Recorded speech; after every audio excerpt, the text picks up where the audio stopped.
Saudara, menekuni suatu bidang usaha memang perlu pendekatan yang intens. Kadang hasilnya bagus, tapi kadang juga mungkin hasilnya ini tidak sesuai dengan ekspektasi kita. Nah, lalu bagaimana kita bisa memilih usaha yang tepat juga agar sesuai dengan harapan kita? Untuk itu kita harus dituntut memilih jenis bisnis yang layak untuk ditekuni agar bisa jadi sumber mata pencarian kita.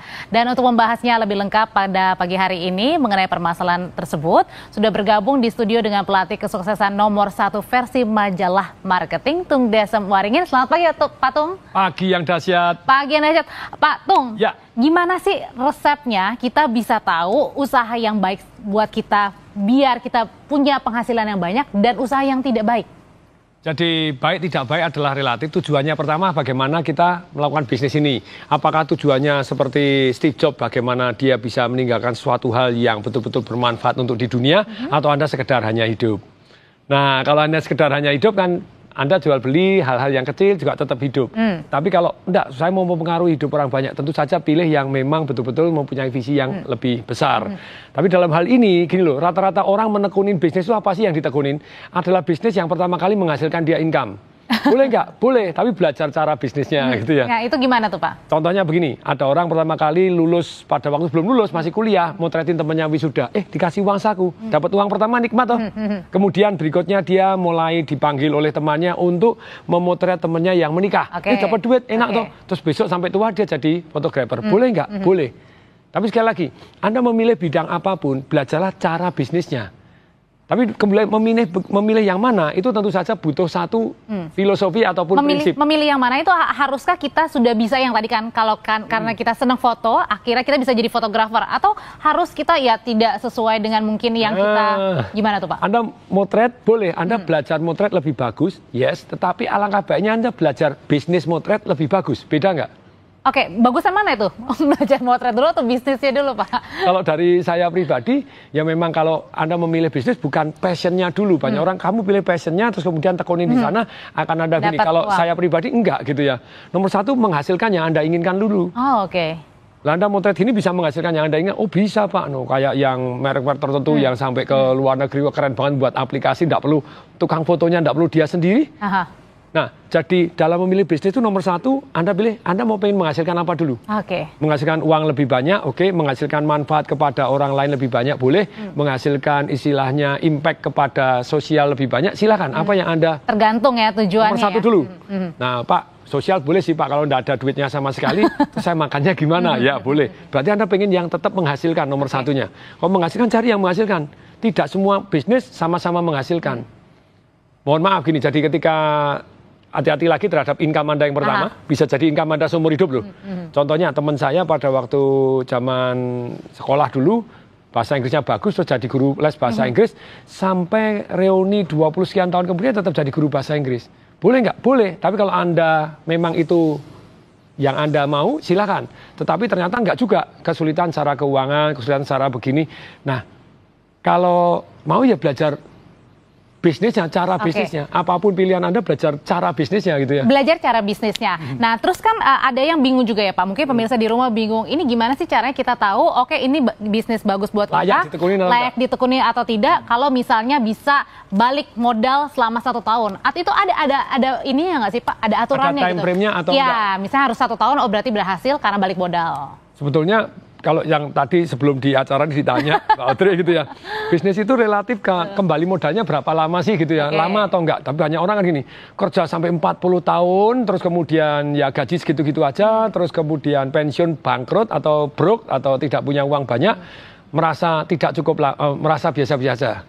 Tidak merasa lama, itu merasa sebentar 40 tahun. Tapi pada waktu bisnis 5 tahun baru balik modal, kok lama bener. Padahal kan enggak itu. Bisa enggak bisnis untung di hari pertama? Bisa. Di bisnis saya misalnya laruno.com itu di tahun 2006. Di hari pertama, hari kedua sudah untung 400 juta. Jadi tidak ada patokan misalnya harus tahun 2 tahun itu dikatakan sukses karena kita sudah balik modal dan juga untung. Nah kalau tanpa modal? Why not gitu? Kalau tanpa modal kan berarti untung berapapun sudah balik modal, bukan hanya balik modal, untung tidak terhingga. Nah kemudian Pak Tung yang menarik juga adalah kalau kita mau mulai usaha bisnis, kalau kita misalnya sedang bekerja itu harusnya kita fokus hanya ke bisnis aja atau nggak apa-apa nih sampingan misalnya, oke kita kerja di perusahaan boleh sambil sampingan misalnya. Kalau Anda sudah ketemu yang sesuai yang ini kan, nomor satu itu adalah yang menghasilkan yang Anda inginkan. Pengen income sekian, oh ini arahnya tepat ini. Ya. Nah ini oke, menghasilkan. Misalnya Anda yang ukurannya adalah income. Kemudian setelah itu Anda pilih lagi dari yang menghasilkan ini, mana yang mudah lebih dahulu. Kemudian baru ketiga yang suka.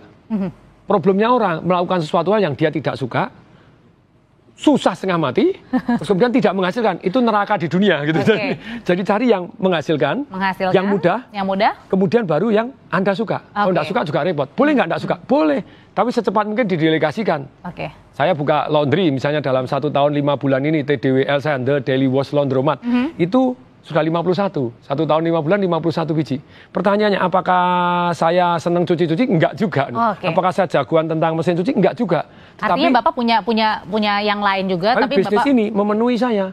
Satu, menghasilkan passive income. Yang kedua, bisa membantu saudara saya, membantu karyawan saya, membantu orang banyak untuk dapat break even point kurang dari 4 tahun gitu. Jadi nggak masalah ya Pak kalau misalnya kita tetap bekerja, misalnya mungkin kita juga punya usaha sampingan kecil-kecil lah gitu. Bahkan harus, karena gini, kalau manusia itu hanya fokus di satu tempat, keberuntungannya berkurang. Betul, kalau Anda fokus di sini, sinar laser Anda akan membuat terobosan di sini. Tetapi ketika Anda fokus di sini saja, Anda tidak mau peripheral, keberuntungannya berkurang. Ada satu peneliti buku yang namanya Science of Luck gitu ya. Keberuntungan itu datangnya dari mana? Richard Wiseman, penulisnya, Science of Luck.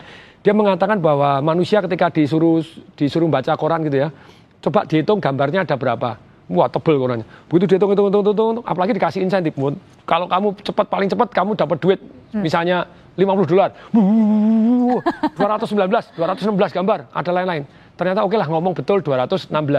Tetapi ternyata di halaman kedua, itu ada tulisan, bukan gambar. Karena Anda diminta fokus gambar, Anda nonton gambar saja. Tapi begitu ternyata di halaman 2 ada tulisannya begini, berhenti menghitung. Gambar ada 216. Bila Anda berhenti menghitung dan menyerahkan tulisan ini gede kepada panitia, maka akan mendapatkan $500. Nah lu, begitu banyaknya orang fokus kepada bisnisnya dia terus, tidak pernah berhenti untuk meluangkan waktu melihat kanan, kiri, mana ya yang sebetulnya bisa tumbuh. Ya hasilnya gitu-gitu aja, kurang beruntung. Kalau misalnya kita kurang beruntung di satu bidang, bolehkah kita kemudian, kadang kan banyak orang juga yang menyerah ya Pak, kayaknya saya nggak cocok deh jadi wirausaha, kayaknya udah saya balik kerja lagi aja tuh. Silahkan, jadi seperti orang belajar jalan tuh. Pertanyaan saya, anak-anak yang bisa jalan kaki itu berapa persen? Mungkin 99,99%. Pertanyaan, pada waktu mereka jalan pernah nggak jatuh? Pernah dong. Coba bayangin kalau dia jatuh sekali, jatuh kedua kali, jatuh ketiga kali, terus bilang, aku memang tidak berbakat jalan, lebih baik merangkak lagi aja lah seumur hidup. Sebetulnya enggak, di dalam bisnis itu kalau menurut saya, ketika Anda memulai bisnis berhasil atau tidak berhasil, ya itu pelajaran. Sekali lagi, tidak ada kata gagal, yang ada hanya sukses dan belajar. Nggak ada kata gagal ya Pak ya. Kalaupun rugi itu bukan hanya belajar aja ya. Itu gini loh, itu sebetulnya hukum alam, hukum karunia Tuhan begitu ya, bahwa apapun yang kita tidak suka, maksudnya begini, apabila kita sedih, sakit, kecewa, atau perasaan, aduh kok belum berhasil, itu sebetulnya adalah perintah dari sana untuk Anda belajar. Berarti Anda belum canggih benar di sini. Anda belum melakukan yang harus dilakukan, belum belajar yang harus belajar, belum berpartner kepada orang yang Anda harus partner, makanya Anda belum berhasil. Anda diminta untuk belajar dulu. Belum apa-apa sudah menyerah duluan. Mungkin aja berhasil di bidang usaha yang lain. Bisa saja gitu. Bisa saja. Atau bahkan di bidang usaha itu bisa berhasil kalau dia tidak menyerah begitu ya. Oke, Pak Tong, mungkin di rumah kalau misalnya mungkin ada yang mau berbincang-bincang lagi, ini gimana Pak? Karena kan waktu kita sudah terbatas. Kalau misalnya mungkin bingung ini saya mau usaha apa yang baik ya Pak Tong? Boleh di Instagram saya tungdesainwaringin.tdw, Anda bisa komen di sana, terus kemudian tanya silakan, atau Anda bisa di Smart FM.